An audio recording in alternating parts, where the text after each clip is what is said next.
right, we're back. Just looking over some of the injuries tomorrow for Doc O'Brien. I give him a list, man. There's a lot of guys hurt tomorrow. A lot of foot injuries, a lot of ankle injuries, a lot of guys on the list. Really, a tremendous number. Wow. As I go through that for tomorrow, I try to give them a highlight guys I want to talk about. There's a ton of guys on the list this week. Later in the season, a lot of wide receivers on the list. Ankles and feet and, shoulders and, look at the Panthers. They got the whole starting. They got all their skill people on the list. Unbelievable. Ryan in Keyport. What's up, Ryan? Mike, how you doing? What's happening? Hey, thank you for the past couple of days kind of voicing, I think, everyone's frustrations with the Giants. It's awesome to hear it. Thank you. I've been a Giant. I'm 35 years old. I've been a Giant fan my entire life, and I've had the unfortunate. I've been unfortunate to be in person at some of the worst Giant losses. My dad, as a kid, took me to the Flipper Anderson game. Ugh. Yeah, awful. The Mark Collins. That was, of the era, that was the worst. Yeah, that team. Mark Collins, that team was a championship team. Absolutely. That team was a team that the coach thought could win the Super Bowl. That was the worst playoff game Bill ever coached. Bill had very few terrible games as a coach. That was a bad game. He did a bad job in that game. And number two, that was a terrible loss. They were a really good team that year. Came back and won it the next year. But that team with Flipper running into the runway after did you stay for the whole game? Yes, I did. Him running into the runway with the ball at the game ended was a devastating loss. It really was. It gets worse. I was at the Emmitt Smith shoulder game. I was at the Vikings. Oh, I was at the Emmitt Smith shoulder game with Dog too. That was a tremendous performance by Emmitt Smith. It was. Long story long, what I'm trying to say is I would live 1,000 times through those 1,000 times over than have to sit through watching Eli Manning at his locker the other day. What the Giants have done to him is disgraceful. He played with his three top receivers, 23 snaps. 23% of the snaps this year, he had his three best receivers. In those snaps, he had a 70% completion percentage. And this guy is saying here that Geno Smith, good coaches, it's players, not plays.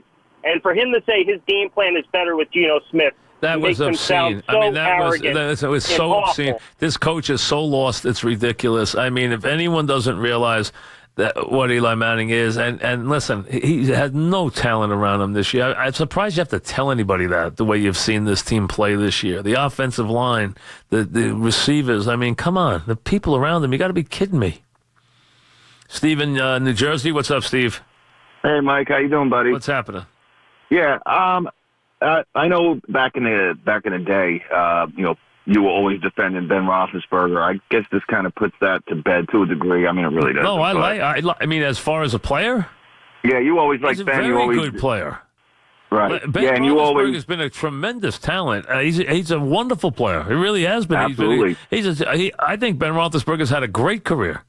Yeah, I know, and you always took people were calling, and who's better.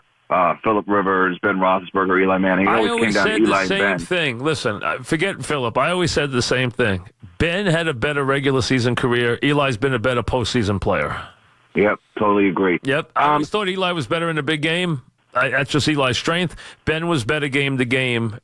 Listen, Ben at his best, Ben had more talent than Eli. But Eli was great in the big game. He was great in the big game, better than Ben, and he won in tough spots. That's not been Ben's forte to win in tough spots.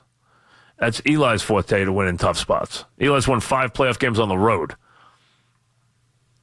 Tom in Bayonne, what's up, Tom? Hey, how you doing, Mike? Listen, I tried to tell you this last night, but it was at the end of the show. We were talking about Messier. But listen, what about Messier? Do you think that this guy? Do you think he's stupid? Who? The reason why he's doing what he's doing is he's losing control. Number one, he's Who trying to. Who are we talking about?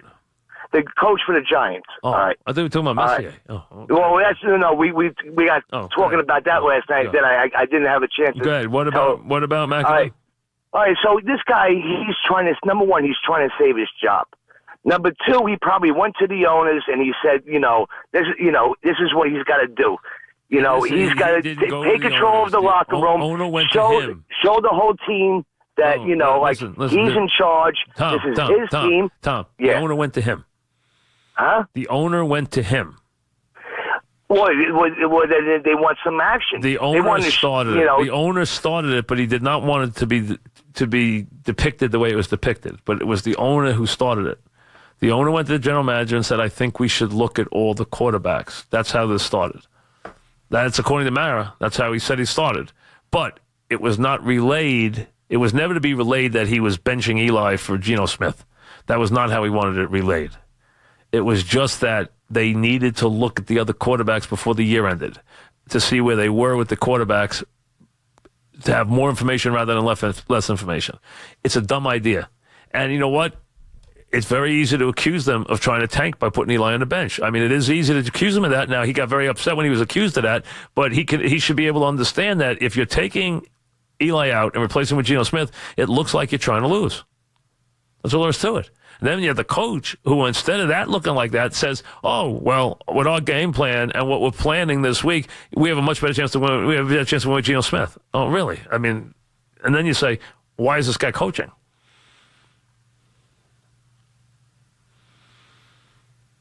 And that doesn't mean their chance of winning in any week is zero, because they're not the worst team in the world. They've already proved that they can beat. Look, they beat Denver on the road. They beat Kansas City. They can win a game, and Oakland's having a terrible season. So they could win a game. That's not the point here. The point is, you know what? There's no way you could ever think that benching Eli Manning for Geno Smith gives you the best chance to win. I mean, how would anybody sell out to anybody? Eddie in Rockland County. What's up, Eddie? Hey, Mike, what's happening? What's up? I feel so bad for Eli. And basically, it's the play calling. It's been the play calling since McAdoo got here.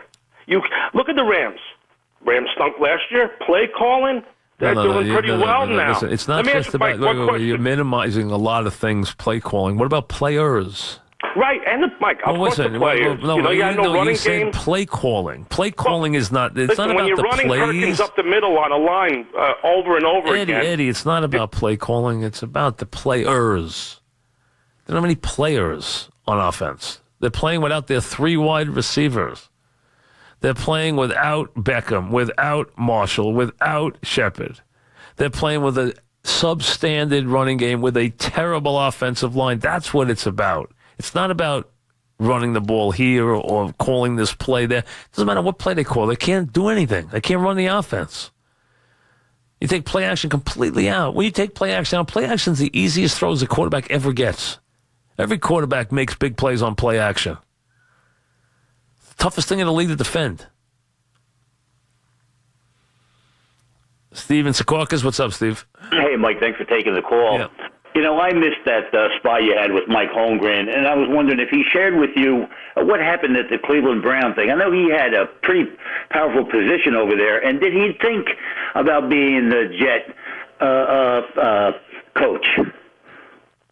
Did he share any of that with you? Well, he thought about being the Jet coach twice, Steve, as we, once we didn't know about, once we did. We know he was Dick Steinberg's choice to coach the team when he was the offensive coordinator of the Niners. Way back early before he went to Green Bay, he was offered the job and he turned it down. And then he told us something which we didn't know, which I've never heard before, and that is that he and Woody Johnson talked about him taking the job years ago, just a couple of years ago, which I did not know about. So that they had a conversation, which I've never seen talked about anywhere. That he said he talked with Woody Johnson about the job, and then his wife wasn't into coming to New York. That was more recently. In Cleveland, he was, he said he made some mistakes and didn't have the relationships that he hoped to have. And he did think about coming down to coach, but he decided against it. So Cleveland didn't work out for him. It's hard for these guys as coaches to just be administrators. It doesn't work out a lot of times for them. You have to have that. You have to be ready for that. Like, the guy who's done it right is Riley. If you look at what Riley's done, but Riley always does everything right. Think about it. When Riley stepped down as coach, he was ready to step. And the first time he got criticized when he went back in and coached. But after that, he has really done it at the right time. Right now, Fleetwood is 6 under. At 4 under are Johnson, Fowler, and at 3 under, he was at 4. He's back to 3. Is Tiger Woods, who is on the tee box right now. I don't know what tee box it is. Guys can help me out. Where are they now? They got to be pretty late in the round. Is it 17? Was that 17? I'm not sure. I couldn't read the tee box. Tiger is at 16. He's in the right bunker. He's in the fairway bunker. He's fine. He's fine. He's in the fairway bunker And that might not even be that might be just a waste bunker. That might not even be considered a bunker the way that is. It's all sand. So where he is, he's off the fairway to the right, but it could be considered just instead of a bunker, it could be considered just a waste bunker. So it could be just regular ground for the way this place is because it's got so much of it. They might not consider that a bunker. But he's off the fairway to the right, not far off the fairway. He's right. He's about 15 feet off the fairway. On 16 at 3 under par. He was as low as 4 under par. He just went back to 3 under par. He's got 2 bogeys, I believe, on the round and 5 birdies. Spieth is 3 under. The lead is Fleetwood, who is getting married there in the Bahamas this weekend. As a matter of fact, as part of the weekend, I believe he's getting married, Fleetwood.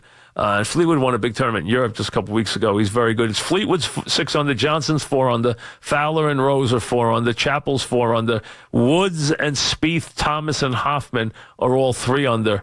Basically, the whole field is 4 and 3 under, but Tiger's right with him. So you got really good players there, and Tiger's right in the mix of it. So far, so good for Tiger Woods as he plays 16 at 3 under par. I would say so far a solid round. We will give you his press conference.